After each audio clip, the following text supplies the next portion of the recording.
जय हिंद दोस्तों, मैं रणवीर सिंह स्वागत करता हूँ फिर से आप सभी का आपका चैनल ओनली सिविल सर्विस गिरी पर ओसीएस गिरी पर। तो दोस्तों आज हम लोग बात करने वाले हैं जैसा कि यूपीएससी यूपीपीएससी स्टेट पीसीएस सभी के लिए हम कहें तो सिविल सर्विस के लिए प्रैक्टिस सेट चल रहा था, जो सेट नंबर 11 हो जाएगा, 11 हो जाएगा। तो इस पर हम लोग बात करेंगे प्रीलिम्स के लिए।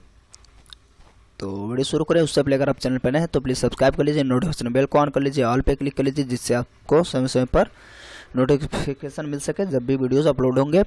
और अगर आप पहले के सेट्स नहीं देखे हैं तो प्लीज़ आप प्लेलिस्ट में जाके देख लीजिए और दोस्तों के साथ ज़्यादा शेयर कर दीजिए। चलिए शुरू करते हैं। निम्न कथनों पर विचार करें एवं सही का उत्तर चयन करें। पूर्व मौर्य काल में गणतंत्र की अवस्था विद्यमान थी, सही बताना है। तो विद्यमान थी, सही बात है। गणतंत्र था, है ना। उससे पहले कहने का मतलब अलग अलग जनपद बाद में धीरे धीरे इकट्ठा होते हैं। ऐसा नहीं था कि कोई एक राजा था तो गणतंत्र ही कहेंगे। पूर्व मौर्य काल में गणतंत्र अवधारणा विद्यमान थी। उसके बाद दूसरा देखते हैं, बौद्ध ग्रंथ अंगुत्तर निकाय तथा जैन ग्रंथ भगवती सूत्र में 16 महाजनपदों की सूची, सही बात है। दोनों निसंदेह सही है, तो करेक्ट आंसर सी हो जाएगा। चलिए नेक्स्ट, निम्न में से कौन सा एक कथन सही नहीं है? सही नहीं वाले को ढूंढना है। सौगौरा ताम्रपत्र और महास्थान अभिलेख चंद्रगुप्त मौर्य से संबंधित हैं। तो याद रखिएगा, सौगौरा ताम्रपत्र और महास्थान अभिलेख जो है चंद्रगुप्त मौर्य से संबंधित है। ह्वेनसांग राजगृह एवं श्रावस्ती, देखिए सही नहीं वाला हम कट करेंगे तो वही आंसर होगा। ह्वेनसांग राजगृह एवं श्रावस्ती में अशोक के अभिलेखों की चर्चा करता है।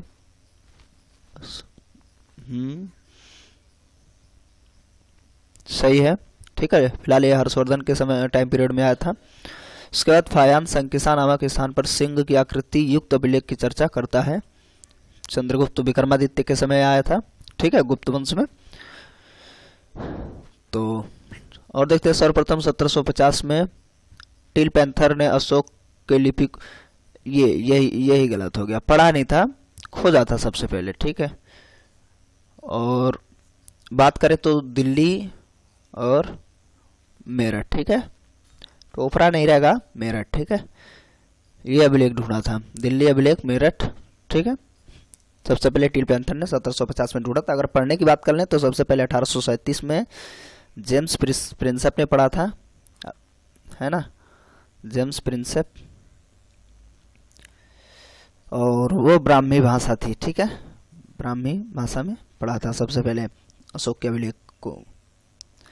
तो इसलिए यही गलत है, यानी यही हमारा आंसर हो जाएगा, ठीक है। चलिए नेक्स्ट देखते हैं, अशोक के पृथक कलिंग प्रज्ञापन के संबंध में सत्य है। सत्य हमें ढूंढना है। इससे अशोक के शासन नीति के संबंध में जानकारी मिलती है। यह अशोक के पितृसत्तात्मक दृष्टिकोण को स्पष्ट करता है। तो पृथक कलिंग प्रज्ञापन से, ठीक है, दोनों सही है, करेक्ट आंसर। देखिए अशोक पितृसत्तात्मक तो रहेगा, है ना, 298 तक आपका हो जाता है मौर्य, चंद्रगुप्त मौर्य, फिर बिंदुसार। तो इधर 72 करिए या 69 कर लीजिए, बात एक ही है। तो यहाँ से शुरू होता है अशोक का टाइम पीरियड। तो बीच में बिंदुसार, अशोक 322 से लेकर के, है ना, तो पितृसत्तात्मक ही तो है। फिर यहाँ से बिंदुसार शुरू हो जाएगा, बिंदुसार। तो 272 73 कहिए या 69 कह लीजिए, बात एक ही है, ठीक है। वहाँ पे 4 साल हम कहें तो अप्रोक्ष रूप से राज्य किया था। तो वास्तविक जो इसका राज्याभिषेक होता है वो 69 में ही होता है, 4 साल बाद, 273 का। तो कुल मिला के बात यह है कि यह पितृसत्तात्मक था, ये कहना था, है ना। तो करेक्ट आंसर क्या हो जाएगा? दोनों और क्या, बोथ। नेक्स्ट, निम्न कथनों पर विचार करें एवं सही उत्तर का चयन करेंगे। चाणक्य तक्षशिला विश्वविद्यालय में अध्यापक था, जी बिल्कुल सही बात है, तक्षशिला विश्वविद्यालय में अध्यापक थे। अफगानिस्तान में जो अवस्थित, अब तो सब कुछ खत्म ही हो गया। अर्थशास्त्र में चाणक्य और चंद्रगुप्त के जीवन चाणक्य के जीवन से मतलब नहीं है, ये गलत हो गया फिर। चाणक्य नहीं, चंद्रगुप्त के जीवन संबंधी जानकारियाँ मिलती हैं, बाकी बहुत सारी चीज़ें मिलती हैं। अर्थशास्त्र में चाणक्य एवं मेगास्थनीज की मुलाकात की चर्चा है, ये भी नहीं चर्चा है, चर्चा है नहीं बिल्कुल। मेगास्थनीज और चाणक्य का कोई मतलब नहीं। मेगास्थनीज और उसका चंद्रगुप्त, मेगास्थनीज का जो इंडिका था उसमें उसने काफ़ी कुछ चंद्रगुप्त के बारे में बताया था। तो फिलहाल ये दोनों गलत हैं, हमें चुनना सही है, तो करेक्ट आंसर पहला ही हो जाएगा। और अगर मेगास्थनीज की बात कर ले तो मेगास्थनीज जो है मौर्य के यानी कि चंद्रगुप्त के साम्राज्य में 304 ईसा पूर्व से लेकर के 298 या 99 होता है, ठीक है, 5 वर्ष कहेंगे, ठीक है, 5 वर्ष तक रहा था मेगास्थनीज, है ना। तो करेक्ट आंसर पहला ही है। चलिए आगे चलते हैं हम लोग। अशोक के निम्न में से किस शिलालेख में 1 ग्राम के भू राजस्व में रियायत का उल्लेख है? रियायत का लुम्बिनी करेक्ट आंसर है, याद कर लीजिए इसको। बाकी सारनाथ, गिरनार, सांची वगैरह नहीं है तो आप इसको रट लेंगे। भू राजस्व का रियायत में जो है लुम्बिनी स्तंभलेख में ये चीज़ें मिलती हैं एक गांव के लिए। मौर्य काल में व्यापार नियंत्रण के संबंध में कौन सा कथन सही नहीं है? नहीं वाला ढूंढना है, ठीक है। व्यापारिक प्रक्रिया में लाभांश पर राज्य का नियंत्रण था, सही बात है। वस्तुओं पर 1/10 शुल्क आयात कर निश्चित था, ये भी फिलहाल सही एक नज़रिए से देखा जाए तो है। फिलहाल आंसर आपका यही है क्योंकि ये गलत है। और क्यों है देखिए, इसमें क्या होता था, देखिए अगर हम घरेलू उत्पाद की बात करें तो उस पर 4% कस्टम ड्यूटी लगाते थे सब, है ना। तो यहाँ पे आयात कर नहीं, यहाँ पे आयात जो माल होता था उसका बिक्री कर लगता था 10%, ठीक है। जो आयात करके बेचे जाते थे तो बिक्री कर इसमें होता था, तो शायद इसलिए ही इसका आंसर होगा, ये बिक्री कर है। और यहाँ पे क्या रखा है, आयात कर, ठीक है। तो बाहरी वस्तुओं का 10% था और घरेलू वस्तुओं का 4%, है ना। और अगर बात कर लें और थोड़ा सा तो 15% का ब्याज दर चलता था उस समय। फिलहाल आंसर यही हो गया, लेकिन आगे देख लेते हैं। वस्तुओं के विक्रय पर राज्य की कड़ी निगरानी रहती थी।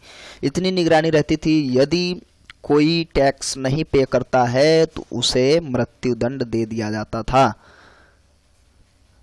मृत्युदंड का प्रावधान था। मैं बात कर रहा हूँ मौर्य काल की, ठीक है। तो इसमें अगर कोई भी व्यक्ति टैक्स चुराता था तो मृत्युदंड हो जाता था। आजकल तो टैक्स चुरा के गायब हो जा रहे लोग। राज्य स्वयं कुछ कारीगरों को सीधे नियुक्त करता था, सही है। तो फिलहाल हमारा आंसर बी नंबर हो गया। चलिए नेक्स्ट चलते हैं। निम्नलिखित कथनों पर विचार करेंगे। कुणाल एक धर्म विवर्धन था। अशोक की ब्राह्मण विरोधी नीति के कारण मौर्य, सॉरी यहाँ आगे भी होना चाहिए था, मौर्य साम्राज्य का पतन हो गया, ठीक है। तो फिलहाल ये गलत है, ब्राह्मण विरोधी था ही नहीं। तो कुणाल एक धर्म विवर्धन था, अशोक का पुत्र, ठीक है, सबसे प्रिय पुत्र था कुणाल। तो अंधा हो जाता है, बहुत कुछ कहानी है इसके पीछे। चलिए, तो हमें क्या है, इसका आंसर बताना है। तो इसका सही आंसर हमें बताना है, तो इसका बस पहला ही है और क्या है, दूसरा गलत हो गया तो करेक्ट आंसर बी होगा। चलिए नेक्स्ट। सामाजिक विषयों में अशोक को सर्वाधिक क्रांतिकारी धारणा क्या थी? नौकरों एवं वृद्धों के साथ उचित व्यवहार में तो ठीक है। जन्म, विवाह एवं यात्राओं के समय किए जाने वाले कर्मकांडों का विरोध, ये पुरजोर वो विरोध करता था, तो बस यही आंसर हो जाएगा। सभी सामाजिक हर्षोत्सवों का विरोध, ऐसा नहीं है, विरोध करता ही नहीं था। तो उचित व्यवहार ठीक है, लेकिन पुरजोर की बात की जा रही है ना, सर्वाधिक क्रांतिकारी धारणा, तो जन्म, विवाह एवं यात्राओं के समय किए जाने वाले कर्मकांडों का वो विरोध करता था, तो करेक्ट आंसर बी हो जाएगा। आगे देखते हैं। अशोक के शिलालेखों या अभिलेखों से निम्न में से किस तथ्य की जानकारी प्राप्त नहीं होती है? नहीं की बात की जा रही है, समकालीन सांप्रदायिक और धार्मिक संघर्ष के बारे की जानकारी, है ना। और यही एक सही भी है, थोड़ा सा अभी एनालाइज करके देखेंगे आप लोग। समकालीन सांप्रदायिक और धार्मिक संघर्ष, अभी ऐसा कोई भी उल्लेख नहीं मिला है कि कोई धार्मिक संघर्ष हुआ था कि ये धर्म या वो धर्म, धर्मनिरपेक्ष हम कहें तो वो था ही, ठीक है, स्वतंत्र लोग थे। तो संप्रदाय और धार्मिक मामलों में बांध कर नहीं रखता था, ऐसा कोई मामला ही नहीं था, जिसकी जो मर्जी वो माने, ठीक है। बाद में ये बौद्ध धर्म तो अपना ही लेता है। अच्छा, अशोक के अंतर्मन की जानकारी, ये तो सही बात है। अशोक के अंतर्मन की जानकारी तभी तो पता चलता है हृदय परिवर्तन हुआ था, तो ये जानकारियाँ मिल जाती हैं शिलालेखों से कि वो क्या करने लगा था। भाई जो चीज़ लोग सोचते हैं वही तो उत्कीर्ण करवाएंगे।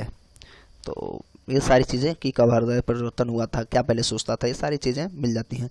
अशोक द्वारा शुरू किए गए प्रशासनिक सुधार, ये भी सही है, सुधार किया था समकालीन लोगों का सामाजिक, धार्मिक और आर्थिक जीवन। ये भी था, कैसे लोग थे, तभी तो हमें पता चलता है कि उस समय कैसे लोग थे, तो साक्ष्यों से ही पता चलता है। तो कुल मिलाकर हमें बस ये देखना था कि इसमें कौन सा, देखिए नहीं वाला यही है, तो यही हमारा आंसर है, ठीक है। ऐसे सब टिक लग जा रहा है, कन्फ्यूज हो जाएंगे हम लोग। तो सांप्रदायिक और धार्मिक संघर्ष का कुछ उल्लेख नहीं मिलता है, क्योंकि ऐसा था ही नहीं। निम्नलिखित में से किस या किन शासक या शासकों ने गिरनार क्षेत्र में जल संसाधन व्यवस्था की ओर ध्यान दिया था? गिरनार क्षेत्र में बात करें तो गुजरात वाला, जैसे सौराष्ट्र वगैरह कह लें, तो उधर की बात कर रहा है। तो देखते हैं, चंद्रगुप्त मौर्य जी, ये गुजरात में सबसे पहले हम बात करें तो सुदर्शन झील का निर्माण इन्होंने ही करवाया था, है ना, चंद्रगुप्त मौर्य ने। रुद्रदामन ने भी ऐसा काम किया था। स्कंदगुप्त तो जानते ही हैं, ये भी जल संसाधन व्यवस्था से संबंधित हैं।